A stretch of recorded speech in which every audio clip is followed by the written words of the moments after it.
Kamusta mga kasinigang movie recap? Isipin mo, nabubuhay ka 20,000 taon na ang nakalilipas sa Europe noong panahon ng Ice Age. Walang kuryente, walang grocery, at ang bawat araw ay isang laban para lang mabuhay. Ngayon, hihimayin natin ang isang napakagandang kwento ng pagkakaibigan na nagpabago sa kasaysayan ng tao at ng mga hayop. Ito ang pelikulang Alpha. Magsisimula ang kwento sa isang tribo na kung tawagin ay Solutrian. Nakikita natin ang isang grupo ng mga kalalakihan na pinamumunuan ng kanilang hepe na si Tao. Kasama niya ang kanyang batang anak na si Keda. Si Keda ay isang mabait at sensitibong binata. Para sa kanyang ama, oras na para patunayan ni Keda na siya ay isang ganap na lalaki sa pamamagitan ng pagsama sa taunang I-Great Hunt o ang malakihang paghahanap ng pagkain bago dumating ang malupit na taglamig. Ngunit may isang problema, si Keda ay masyadong maawain. Sa isang eksena, bago sila umalis, binigyan sila ng pagsubok na gumawa ng sariling talim ng sibat gamit ang bato. Nang masugatan si Keda, hindi niya magawang tapusin ang pagpukpok dahil sa takot at sakit. Dito, sinabi ng kanyang ama ang isang mahalagang linya, ang pinuno ay hindi isinisilang, ito ay hinuhubog sa pamamagitan ng pagtitiis. Bago sila maglakbay, ang ina ni Keda ay nag-aalala. Sinasabi niya kay Tao na ang puso ni Keda ay pinamumunuan ng habag, hindi ng sibat. Ngunit para sa ama, kailangan itong mabago para mabuhay ang kanyang anak sa malupit na mundong ito. At doon nagsimula ang kanilang mahabang paglalakbay patungo sa tinatawag nilang steppe.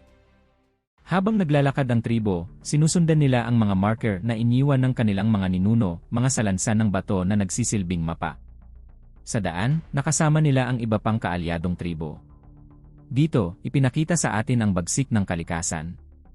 Isang gabi, habang natutulog ang lahat, isang malaking leon, isang cave lion, ang biglang sumalakay.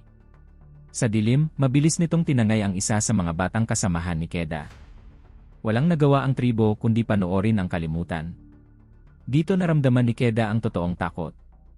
Ang buhay ay pwedeng mawala sa isang kurap lang. Pagkalipas ng ilang araw, narating din nila ang kawan ng mga steppe bison, mga dambuhalang ligaw na baka na parang mga tangke sa laki. Ito na ang sandali ng katotohanan. Gumawa sila ng plano, itataboy nila ang mga bison patungo sa gilid ng isang matarik na bangin para mahulog ang mga ito at mamatay. Nagsimula ang kaguluhan.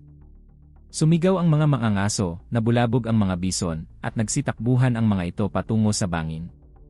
Si Keda, na may hawak na sibat, ay naatasan na humarang sa isang bahagi. Ngunit dahil sa takot, nag-hesitate siya. Isang dambuhalang bison ang sumugod direkta sa kanya. Sinubukan niyang lumaban, pero sinungay siya ng bison at sumabit siya sa sungay nito bago siya tuluyang nahulog sa gilid ng matarik na bangin. Kapit-kapit ang kanyang mga daliri sa gilid ng bato, nakabitin si Keda sa ere. Kitang-kita ng kanyang ama ang nangyari. Sumigaw si Tao at sinubukang sumaklolo pero huli na ang lahat. Nawalan ng kapit si Keda at nahulog siya pababa sa isang makipot na patre ng bangin. Bumagsak ang kanyang katawan sa isang maliit na pasamano ng bato, daan-daang talampakan sa ibabaw ng lupa. Walang malay si Keda. Sinubukan ng kanyang ama na bumaba, ngunit pinigilan siya ng ibang mga kasamahan dahil napakabagyo at imposibleng maabot ang kinalalagyan ng bata ng buhay. Sa matinding lalam, napilitan si Tao na tanggapin na patay na ang kanyang anak. Nagtayo sila ng isang maliit na nitso ng bato sa itaas bilang parangal kay Keda. At umiiyak na lumisan ang tribo dahil paparating na ang matinding taglamig. Pero teka, hindi pa dyan nagtatapos ang pelikula dahil kung hindi, 5 minuto lang ang recap natin ngayon. Nagising si Keda. Nagising siya dahil sa isang buitre na tinutuka ang kanyang paa. Buhay siya, ngunit malubha ang kanyang kalagayan.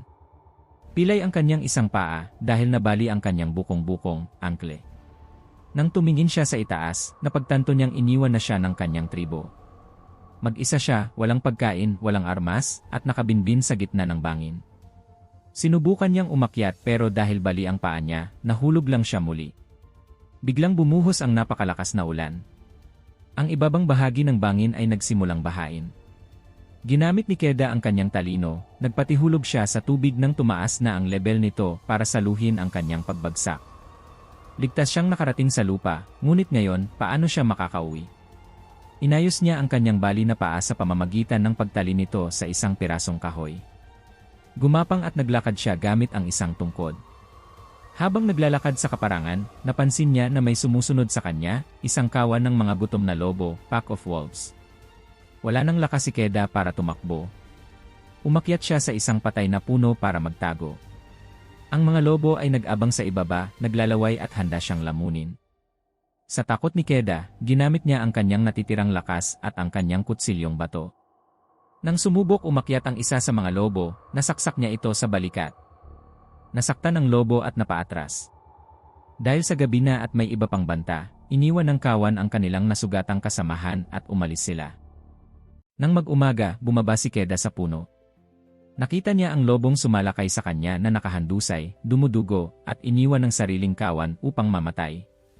Dito pumasok ang busilak na puso ni Keda. Imbis na patayin ang lobo para gawing pagkain o proteksyon, naawa siya rito. Binuhat niya ang mabigat na hayop at dinala sa isang ligtas na kuweba. Dito nagsimula ang pinakamagandang bahagi ng pelikula. Noong una, napakabunsis at agresibo ng lobo. Tuwing lalapit si Keda, naggangalit ang mga ngipin nito at handang mangagat. Pero hindi sumuko si Keda. Binigyan niya ito ng tubig gamit ang kanyang bibig na idinura sa isang dahon, at binahaginan niya ito ng karne ng ibon na kanyang nahuli.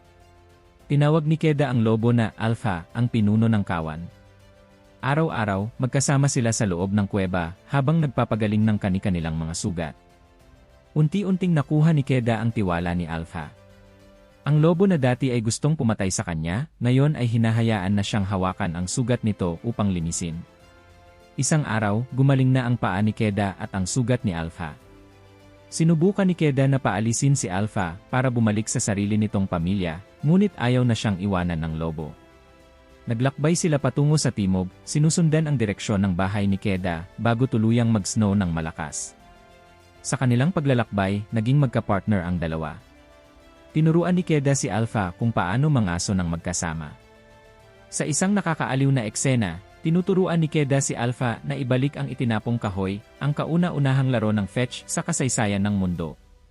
Natuto rin si Alpha na protektahan si Keda laban sa iba pang mababangis na hayop. Hindi na sila tao at lobo, sila ay naging isang pamilya. Ngunit dumating na ang pinakakatatakutang kalaban, ang winter. Ang buong paligid ay nabalot ng makapal at nagyelong asul na snow. Ang pagkain ay naging napakadalang. Sa gitna ng bagyo, nakatagpo muli sila ng kawan ng mga lobo, ang dating pamilya ni Alpha. Sumali si Alpha sa kanila sa isang sandali, at akala ni Keda ay iniwan na siya ng kanyang kaibigan. Malungkot si Keda, ngunit alam niyang doon nararapat si Alpha. Nagpatuloy si Keda sa paglalakad mag-isa, ngunit dahil sa gutom at tindi ng lamig, nahulog siya sa isang manipis na yelo at lumubog sa isang nagyelong lawa. Natrap siya sa ilalim ng makapal na yelo, hindi makahinga at unti-unting nawawalan ng malay. Ngunit biglang dumating si Alpha. Narinig ng lobo ang panganib. Sinubukan ni Alpha na pukpukin ang yelo gamit ang kanyang mga paa at ulo. Sa huli, gamit ang matatalas nitong ngipin at bigat ng katawan, nabasag ang yelo at nahila ni Keda ang sarili pataas. Niligtas ni Alpha ang buhay ng tao na nagligtas sa kanya noon. Hindi pa natatapos ang kanilang kalbaryo. Habang naghahanap sila ng masisilungan, sinalakay sila ng isang dambuhalang saber-toothed tiger, isang pusa na may mahabang malasaksak na ngipin. Sa eksenang ito, ipinakita ni Alpha ang kanyang wagas na katapatan. Sumugod si Alpha sa tigre upang ipagtanggol si Keda, kahit na mas malaki ito sa kanya. Habang naglalaban ang dalawang hayop, nakuha ni Keda ang kanyang sibat at sa huling pagkakataon, naging matapang siya, isinaksak niya ang sibat sa tigre at napatay ito. Ngunit grabe ang tinatong sugat ni Alpha. Hindi na ito makatayo at dumudugo ang katawan. Ngayon, binaligtad ang sitwasyon. Binuhat ni Keda ang nanghihinang lobo sa gitna ng naggangalit na blizzard. Sinasabi niya, malapit na tayo, Alpha. Huwag kang susuko. Habang lumalabo ang paningin ni Keda, dahil sa gutom, lamig, at pagod, nakita niya sa di kalayuan ang mga pamilyar na marker ng bato, ang kanyang tribo. Sa huling lakas ni Keda, gumuho siya sa harap ng pintuan ng kanilang kampo, habang yakap-yakap si Alpha. Lumabas ang kanyang mga magulang, si Tao at ang kanyang ina. Laking gulat at iyak ng kanyang ama nang makitang buhay ang kanyang anak na akala niya ay matagal nang naging bangkay. Agad nilang dinala sa loob ng mainit na tolda si Keda at si Alpha. Ginamot ng shaman o manggagamot ng tribo ang mga sugat ni Alpha. At dito, may isang malaking sorpresa. Habang sinusuri ang lobo, nalaman nila na si Alpha pala ay isang babaeng lobo at siya ay buntis. Kaya naman pala napakabagsik ng kagustuhan nitong mabuhay. Nanganak si Alpha sa loob ng tolda ng pamilya ni Keda ng mga malulusob na tuta. Ang buong tribo ay namangha. Ang hayop na dati nilang itinuturing na kaaway at panganib, ngayon ay katuwang na nila sa loob ng kanilang mga tahanan.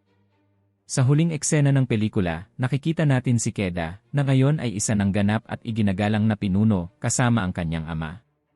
Naglalakad sila sa malawak na lupain, at sa kanilang tabi ay si Alpha, kasama ang kanyang mga lumaking anak na lobo.